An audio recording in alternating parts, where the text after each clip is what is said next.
અને 7 જુલાઈના ભારે વરસાદ બાદ સુરત શહેર અને જિલ્લામાં હાલ પરિસ્થિતિ સામાન્ય બની છે।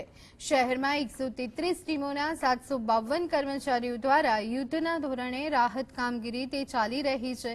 અત્યાર સુધીમાં 23,484 લાભાર્થીઓને રૂપિયા 1.93 કરોડની કેશડોલ સહાય અને 10,533 થી વધુ અસરગ્રસ્તોને ઘરવખરી સહાય આપવામાં આવી। તો એસડીઆરએફના નિયમો મુજબ માનવ મૃત્યુ, ઈજા, મકાન અને પશુ નુકસાનની સહાય પણ ચૂકવવામાં આવશે। ભારે વરસાદમાં સુરત શહેરમાં 15 અને ગ્રામ્ય વિસ્તારમાં 5 મળી કુલ 20 લોકોના મોત નોંધાયા છે। તંત્રએ તમામ પગલાં લઈ હાલમાં કોઈ જગ્યાએ પાણી ભરાયેલ નથી તેમજ પૂર્વવત સ્થિતિ થઈ ગઈ છે।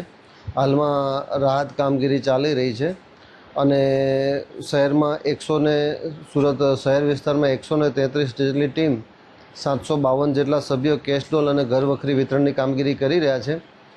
આજ સુધીમાં કેશડોલ 23,484 લાભાર્થીને 1,93,00,000ની કેશડોલ આપવામાં આવેલી છે।